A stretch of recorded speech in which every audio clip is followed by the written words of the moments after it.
हिंदी में यूपीएससी की तैयारी से संबंधित प्रोग्राम्स को देखने के लिए सब्सक्राइब करें स्टडी IQIAS हिंदी। वेनेजुएला आधुनिक समय का पहला ऐसा देश बना जिसने अंततः अपने सारे ग्लेशियर अर्थात हिमनद खो दिए।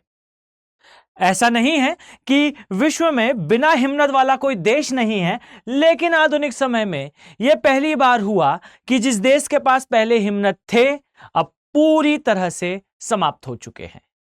ये जो हिमनद जिसकी हम बात कर रहे हैं, यह हिमनद वास्तविकता में एक आखिरी हिमनद था जो कि स्थित था एक पर्वत श्रेणी में जो वेनेजुएला में आती है। नाम है इसका सियरा नेवाडा दे मेरिडा। यह पर्वत श्रेणी अगर मैं आपसे कहूं तो 1910 के आसपास खोजकर्ताओं ने इसमें पाया था कि नियर अबाउट 25,000 एकड़ का ऐसा एरिया है जहां पर बर्फ का हिमनद का आवरण है।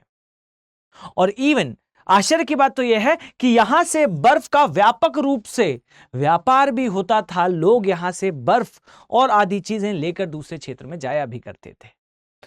अगर मैं आपसे कहूं कि यह जो श्रेणी है जिसकी हम बात कर रहे हैं, यह पर्वत श्रेणी ऐसा नहीं है कि किसी कम ऊंचाई की पर्वत श्रेणी हो। जलवायु परिवर्तन के कारण तापमान में जो परिवर्तन हो रहा है, इसके कारण नो डाउट दुनिया के हिमनद पिघल रहे हैं। इसमें इतना खास क्या कि वेनेजुएला का हिमनद भी पिघल गया। तो डियर, यहां खास बात यह है कि यह जो हिमनद पिघला है, यह वेनेजुएला की दूसरी सबसे ऊंची चोटी में स्थित ग्लेशियर था। यानी कि अब ग्लेशियर्स का पिघलना उस स्तर तक पहुंच चुका है जहां पर अत्यधिक ऊंचाई में स्थित हिमनद भी मानव के रहते सुरक्षित नहीं रह गए हैं। यहां आप पाएंगे कि सियरा नेवाडा दे मेरिडा यह जो पर्वत श्रेणी है, जो कि वास्तविकता में आप पाएंगे एंडीज पर्वत श्रेणी का ही हिस्सा है वेनेजुएला के अंदर।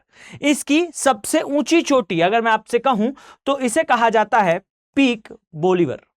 इसके अलावा जो सेकंड हाईएस्ट पीक है जिसे कहा जाता है पीक हम्बोल्ट, और थर्ड जो हाईएस्ट है उसे कहा जाता है बोनप्लैटन। अब ये जो पर्वत श्रेणियां हैं, ये जो पर्वत श्रेणी में आने वाली चोटियां हैं, इनकी जरा ऊंचाई पर आप गौर करें। आप पाएंगे कि नियर अबाउट 5,000 मीटर के आसपास इनकी ऊंचाई है।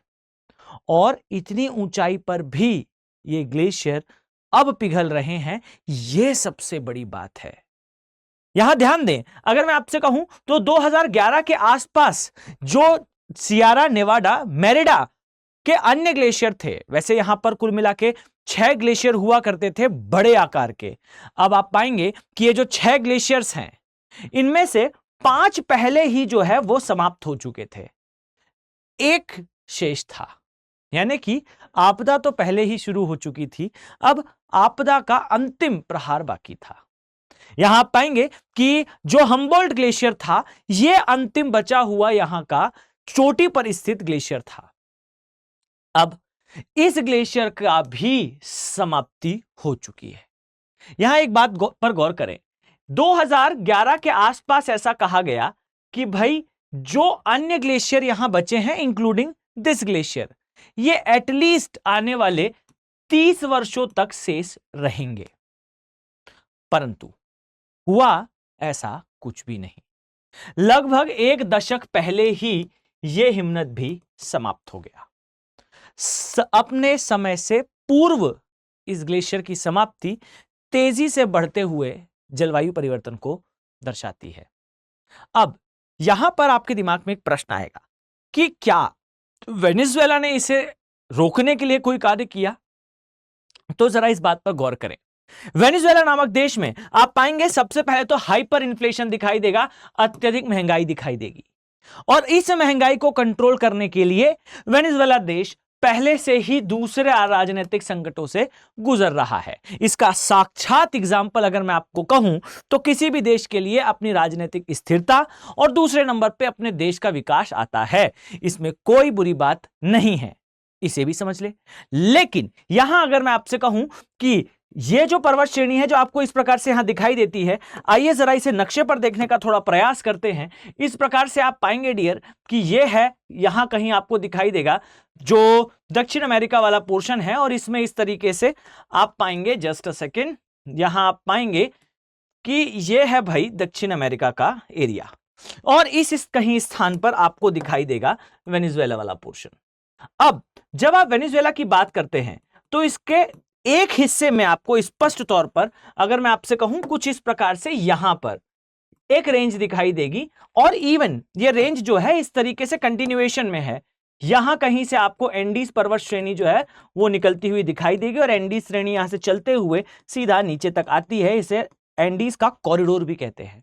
और इस कहीं स्थान पर आपको दिखाई देगा सियरा नेवाडा वाली range, Sierra Nevada Merida. Okay, अब वेनेजुएला के दूसरे हिस्से पर जरा ध्यान दें। यहां पर आपको मेरिडा रेंज दिखाई देगी, और इस स्थान पर जरा फोकस करें। यहां आप पाएंगे कि एक अन्य देश है जिसे कहा जाता है गुआना देश। अब मैं इस देश का क्यों जिक्र कर रहा हूं, तो इस बात पर जरा फोकस करिएगा। समस्या कहां है डियर? इस तरीके से दिखाई देगा आपको वेनेजुएला वाला पोर्शन, और वेनेजुएला की सबसे बड़ी समस्या इसका आर्थिक संकट। और इस तरीके से यहां बाजू में आपको एक अन्य देश दिखाई देगा जिसे कहा जाएगा गुआना देश। अब यह वेनेजुएला का एरिया है और यह गुआना का एरिया है, और इन दोनों ही देशों के मध्य आप पाएंगे एक संक्रमणकालिक क्षेत्र है, एरिया है, जिसे कहा जाता है वास्तविकता में एसाकीबू रिवर का क्षेत्र। और ये जो एसाकीबू रिवर का क्षेत्र है, यहां पर अभी पता चला है कि आपको देखने को मिल रहा है कि यहां पर है अत्यधिक मात्रा में ऑयल, एसाकीबू रिवर।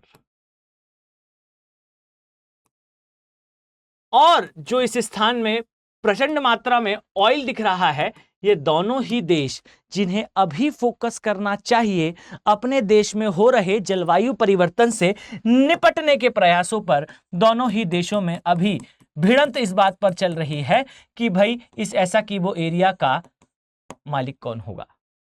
फिलहाल गुआना के कंट्रोल में है। वेनेजुएला प्रयास कर रहा है कि इस क्षेत्र को कैप्चर करा जाए, जबकि अपने ही देश में अंतिम कुछ हिमनद समाप्त हो रहे हैं। इस न्यूज को मैंने इस खबर के साथ इसलिए जोड़ा है ताकि आईएएस की तैयारी करने वाले विद्यार्थी याद रखें कि वाटर ड्रॉप इफेक्ट में सारी चीजें आसपास की पूछी जाती हैं। तो याद रखिएगा, यहां आपको जो है वो एंडीज का एक हिस्सा, जिसे जैसा मैंने आपको बताया, यहां आपको मेरिडा रेंज दिखाई देगी, और इसी के विपरीत दिशा में एसाकीबो रिवर का एरिया दिखाई देगा। गलती वेनेजुएला की भी नहीं है, कहीं ना कहीं देशों के मध्य विकास की होड़ इसका एक कारण है। पर हमारे लिए यह कंसेप्ट इंपॉर्टेंट है। याद रखिएगा, अंतिम देश जिसके पास अब अंतिम हिमनद भी खो दिया जिस देश ने, वो है भाई वेनेजुएला। अब जरा ध्यान दें, अगर आप आईएएस एग्जाम की तैयारी कर रहे हैं तो आपके लिए एक गोल्डन अपॉर्चुनिटी है। क्या अपॉर्चुनिटी है? सबसे पहले, आपका अगर ऑप्शनल ज्योग्राफी है तो फोकस करें। ज्योग्राफी ऑप्शनल के बैचेस से स्टार्ट होने वाले हैं। 300 प्लस मार्क्स अगर आप स्कोर करना चाहते हैं सब्जेक्ट में, very very very interesting subject, कुछ सबसे रोचक सब्जेक्ट्स में से एक, कुछ ऐसे सब्जेक्ट्स में से एक जो आपके बेसिकली मेंस में ही नहीं, इवन प्रिलिमिनरी एग्जामिनेशन में भी आपका असिस्टेंस करेगा। 30 plus questions, 35 plus questions directly आपको इस ऑप्शनल से ही दिखाई देंगे। जब आप इसे कवर करेंगे, एनवायरनमेंट भी स्ट्रांग होगा और ज्योग्राफी भी। वो प्रश्न जो अदर्स को सुपर स्ट्रांग लगेंगे, आपके लिए they will like a peanut, बहुत आसान होंगे। साथ ही अगर आप फाउंडेशन बैचेस में जुड़ना चाहते हैं, यानी कि स्टडी IQ के P2I बैचेस में जुड़ना चाहते हैं, वेलकम इन दीज बैचेस। आप पाएंगे 18 किताबों के सेट के साथ SIP का प्रोग्राम, अर्थात सक्सेस इन प्रीलिम्स का प्रोग्राम, मेंस रेसिडेंशियल प्रोग्राम अर्थात आवासीय सुविधा का फायदा, यानी कि स्टडी IQ अपने प्रेमाइसेस में, अपने प्लेस में दिल्ली में आपको बुलाकर सारी तैयारियां कराएगा। इतना ही नहीं, 1-to-1 मेंटरशिप के अलावा सबसे स्पेशल थिंग, इसमें टेस्ट सीरीज भी इंक्लूडेड होगी। आपको क्रक्स प्रोवाइड करे जाएंगे हर एक क्लास के।